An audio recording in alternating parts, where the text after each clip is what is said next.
Black Dad and Phil Daughter, inspired by true Reddit horror. Halfway down the hall, something stopped me.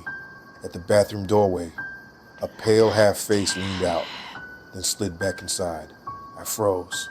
Weeks later, I found scratches high inside the bathroom door. Deep, frantic marks, like someone had clawed to get out. Story 1, the creepiest experience I had, living with my folks. It was late 2018, maybe early 2019. One of those winter nights that eats daylight before dinner. Porch lights glowing, everything in between like a blank page. I had been out with a friend. We sat in his car talking nonsense, killing time until the cold bled through the glass. By 6:30, I drove home. 10 minutes, familiar streets. The house was empty. My parents were out. Silence filled the rooms like a thing with weight. I didn't bother with a light. I know that hallway blindfolded. Living room ahead, kitchen to the right, narrow hall to the left that runs past the spare bedroom. The bathroom, then my room. I had walked it 1,000 times. Halfway down, something stopped me. At the bathroom doorway, in the corner of my eye, a pale half face, a shoulder, leaned just far enough to be seen. The instant I looked straight at it, it slid back inside. I froze. My breath stopped like I had been punched. Logic whispered, "You're alone. Nothing is there." Instinct screamed, "Don't go closer." Of course I did the stupid thing. I ran forward, slammed the switch. Empty tiles, mildew, nothing else. But that glimpse burned into me.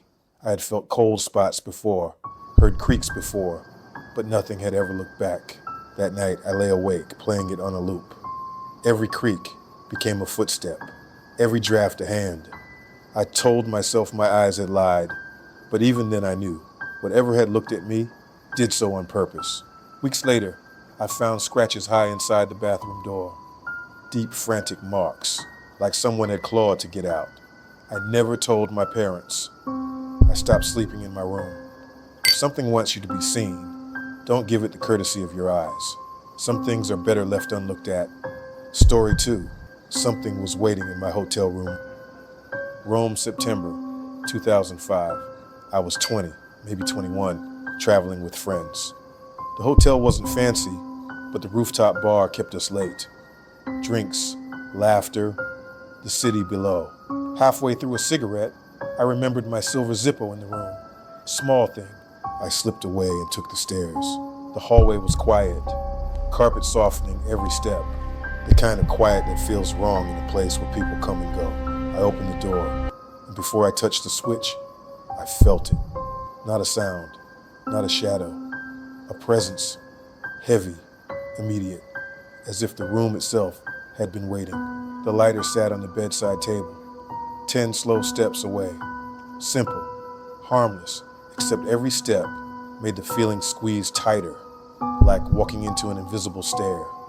It wasn't anger. It wasn't curiosity. It was patience, intent, close enough that my skin prickled. I bent down, grabbed the Zippo. The air thickened, my chest locked. I didn't look back.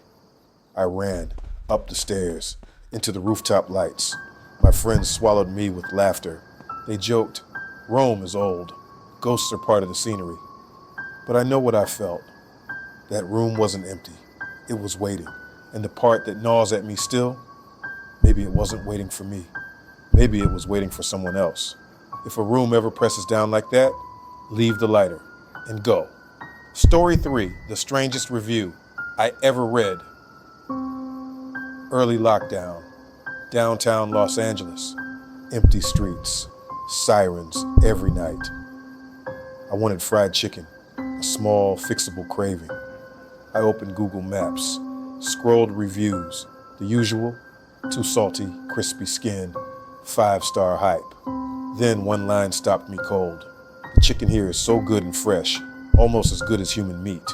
I blinked, reread, human meat. First thought, troll, internet garbage. But I clicked the profile. No avatar, no edgy username, just a plain account, and dozens of reviews. Most were normal. Tacos, diners, coffee shops. Then the line appeared again. This meal is almost as good as human flesh. Human meat would really complement their sides. Not once, not twice, over and over. Scattered across Southern California. Mixed in so well with the normal reviews it felt deliberate. Like they wanted you to doubt yourself. I slammed the phone down. Told myself to forget it. Later I searched for the account. It was gone. And that's worse, because it means someone wrote it. Someone thought it. Typed it. Posted it. Then erased it, as if they only wanted certain eyes to see. Ghosts, shadows, presences, you can lock the door. But people like that, they walk beside us, every day. Story 4, my parents hold human auctions in the basement. This story contains disturbing themes. When I was 6, my father told me one rule: never question his friends. One night, I sat in the kitchen with Mom, sneaking chocolate chips while she baked. Rain on the windows, radio humming. Then the sliding door blew open. Dad came in with 3 strangers. He pushed them down into the basement and shut the door. He said they were sick. Mom said they were confused. At night, I heard them through the vents, coughing, crying, begging. Years passed. The basement changed. First, it smelled like bleach. Later, perfume. Then polished wood. Guests in suits arrived. They clapped and raised glasses. Through a crack, I watched my father lead people out, as if they were performers. Clean, dressed, moving like dolls on strings. On my 13th birthday, one of them, a man I had named Coachella, caught my eye. He mimed a gun with his fingers, whispered, "Bang." Someone in the crowd screamed. Everyone else laughed like it was part of the show. That's when I understood. The basement wasn't for treatment. It was for display. And when my father was gone, my mother stepped forward, calm, radiant, smiling as she carried on the auction. Now I know my dad was a monster. But my mom is worse. 4 stories, a hallway face, a hotel presence, a review that shouldn't exist, and a family secret that should have stayed buried. All inspired by posts on r/True Scary Stories and r/Scary Stories. Full credit to the original authors. Links are in the description.